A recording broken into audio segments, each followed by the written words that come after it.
Welcome to Casual Friday. Hello, everyone. Hello, everybody. Hello, Maria. Hello, Roger. Today, I want to talk about AI. I've been trying to figure out how to incorporate AI into my life and help my life be a little bit better and smoother. And it's such a hot technology right now that I'm wanting to stay ahead of the curve. I think I'm pretty far behind at this point, but I'm trying to learn a little more every day about it. I've come across some project management tools, and also a tool that can generate some presentations. So a lot of times I don't know where to start on presentations. So there's a tool called Tome, T-O-M-E, and there's another one called Notion for management of your day.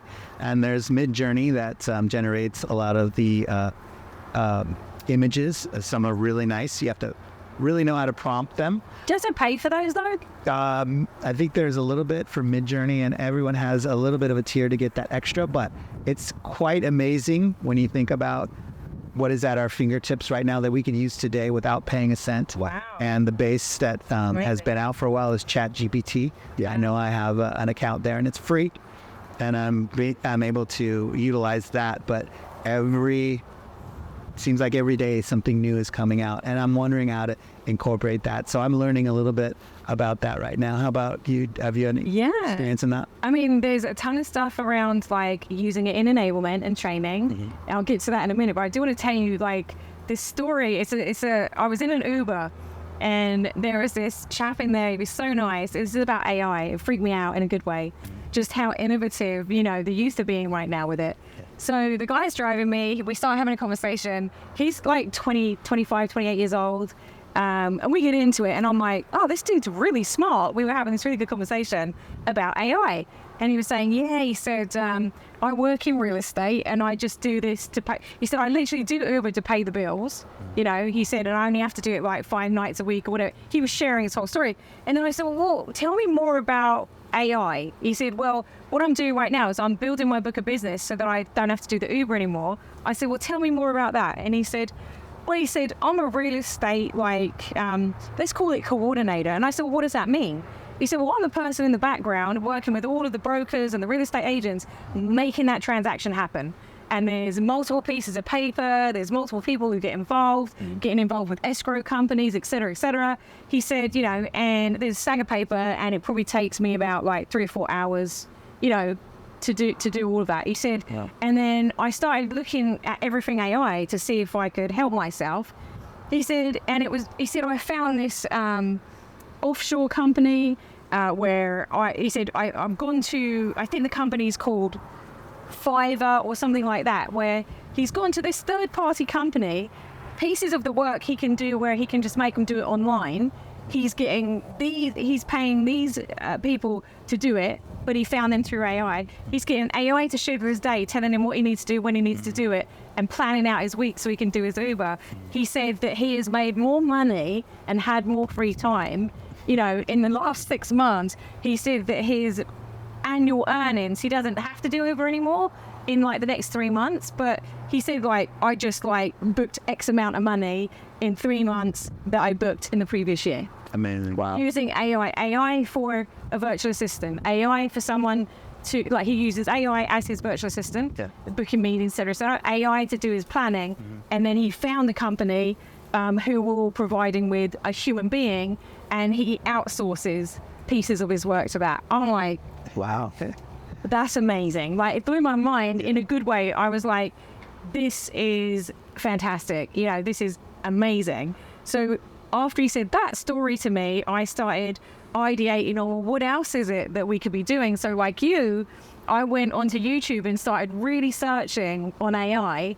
I know the various applications that are in the industry right now that we're looking at from a training and learning and a business perspective, which I'm sure everybody knows all of that. But when I was doing the YouTube research, I thought it was fascinating where you can literally type into ChatGPT, the free one, if you will, and you can say, I want to learn how to play the violin.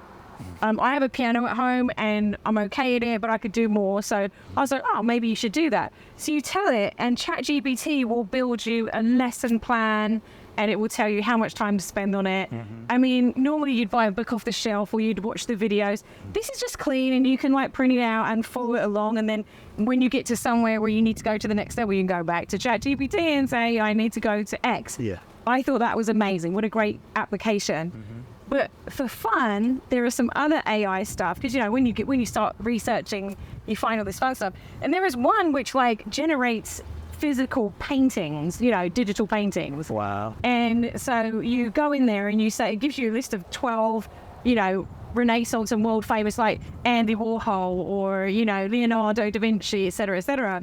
So I was like, paint me the mountains in the style of Van Gogh, to see what came out. It wasn't bad. Yeah. It wasn't bad. It wasn't great, but it wasn't what I thought it would be. Rubbish. It was actually pretty compelling. And then in ChatGPT, and I'll finish off the fun ones, and then maybe you can tell us what you've been looking at. Yep. So then I was like, when I was growing up, I was a huge Elvis fan, because that's what I was hearing. My dad was a huge Elvis fan. Okay. And so I typed in and I said, write me a song, write a song about Maria from my husband. And I put his name in.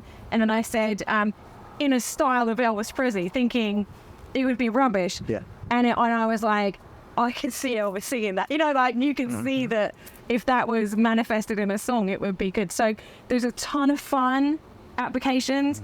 The story from the chat is telling me that there's a ton of applications in your private life. If you're an entrepreneur and you're doing your own business, you could probably use it for that. What have you started seeing in media? Because there's things now, right, that can create a video for you, right, with AI? Right. Well, one of the projects I've been working on is to bring real-time motion graphics into videos.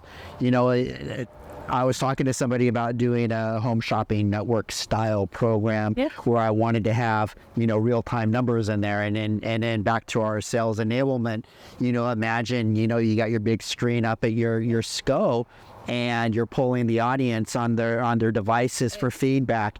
And, rather than just having, a mocked up PowerPoint-ish thing show up, do some really cool graphics. Nice. And to get from point A to point B, I decided I need to learn the language Python. So as I've gotten into the AI, in the olden days, I would use Google to query, how do I use this command while I back then was learning Java. Now I am querying ChatGPT. How do I install this library for Python or whatever? But the caveat is sometimes ChatGPT is wrong. That's I don't. There's a disclaimer on it. Yeah, there's a disclaimer that it's not, up to date. Yeah. And what I've been learning, or my disclaimer is it's really important that you learn how to phrase your question to the AI, because you can get back a response that's accurate or a response that's inaccurate. Yeah. And when I'm talking to, people out in the world about it, ChatGPT, it sure sounds confident in its answers. Yes, and that I'm so glad you said that, because I was just thinking that. There's goods and bads with everything, right? Yeah. Plus and minuses, pros and cons, however you want to frame it. And what I'm thinking is like, if I was a smart 15-year-old right now, I would be using ChatGPT to blag my homework so I didn't have to do it. If I hated doing homework, or whatever. So I hope they find some safeguards of that. And I don't think there is technology. I think there's some safeguards. Yeah. I'm sure that the teacher can ask the AI, did my student write this or not? I mean, in the future, maybe from a trackable perspective, but I'm not sure if they can know. I don't know about that. Yeah, I mean, I was going to say, like, in sales enablement, there are so many different applications for this. I just mentioned, like, you could create a lesson plan if you wanted to, like, so if you're trying to do a certification program, yes, you have to give it, make sure you've got a gated version of it, and I'm sure your technology people will understand all that, and make sure you're using generative versus iterative, however. But you can go into ChatGPT and you can get it to create a modular approach to the topics or the subject matter that you're thinking about, but you don't have to put too much information about it. You're just looking for those high level modules, and that can help expedite, that can create an agile approach to your content development or your lesson planning, if you want to call it that.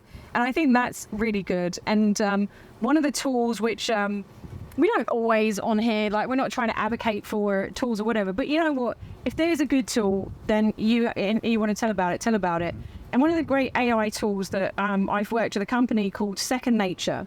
And one of the things in the virtual world, for example, when COVID happened, you couldn't get, the little coaching circles together anymore in the field and get them to learn from each other to perfect their pitch or practice their pitch. You just couldn't do that. Yes, there is some technology where, which has actually been around for the very first one I saw, just to give them the kudos, even though they don't exist in the same way anymore. But, back in the day, 2012, I want to say, because that's when I was at HP. Yes. And that's when I used it.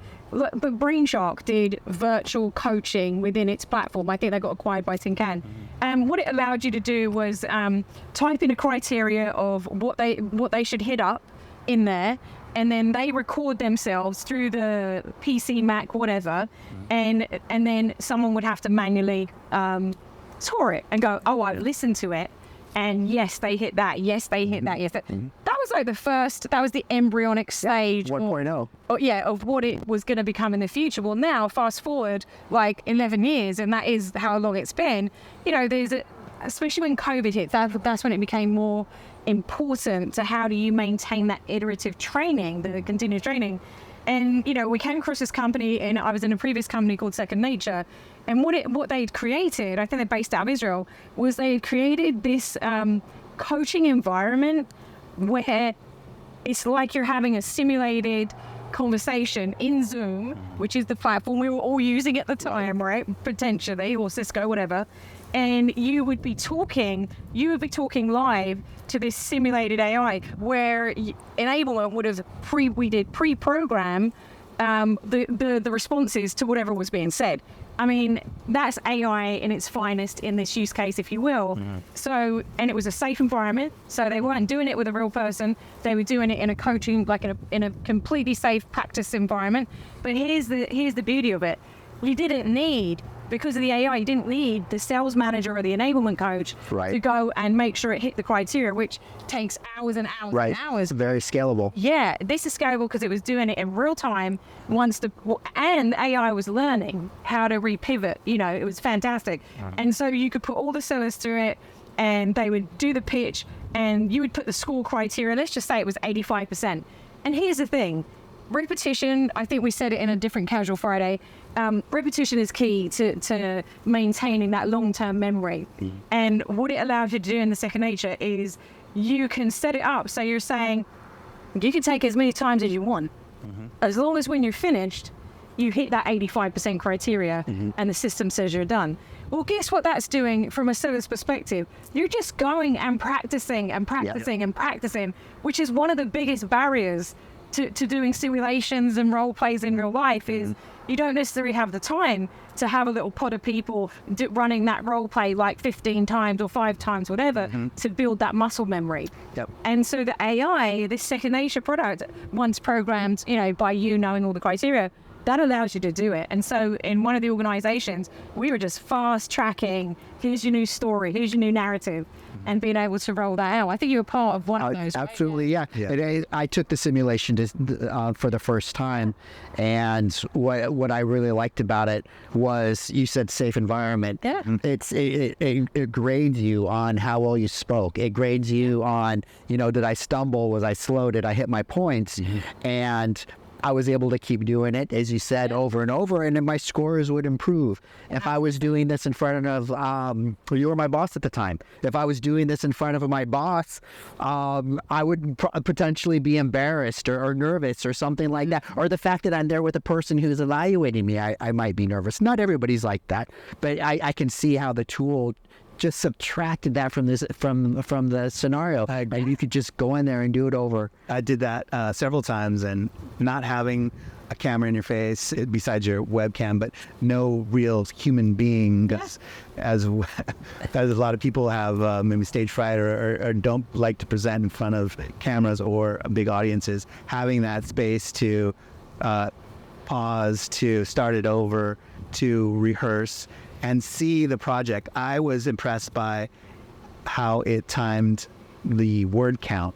If I was speaking too quickly, it would let me know. If I was speaking too slowly, if I said a lot of times it would show me that. So that was going to help me, as I'm saying. This kid, Juice yourself. Yeah. I'll allow it. It's a really great tool, and we're going to see lots of tools like that for our use in sales enablement and just in our lives in general. No, that's brilliant. I tell you, maybe. I mean, we've met Ariel a couple of times. Absolutely. I'm gonna give him a call. See if he'll We come need to in. get Let's give him a we need to call. get Ariel on one of our shows. Bring him on to one of our shows and let him break it down for anyone who's interested, because it really did help us lift up, that narrative, the pitch that they wanted for the field. So, Yeah. I mean, anyone out there, we're gonna figure it out. We'll find him. We'll get him and see if he'll do something for us. Yes. That's it. Rock and roll. Have a good weekend. Everybody. Bye.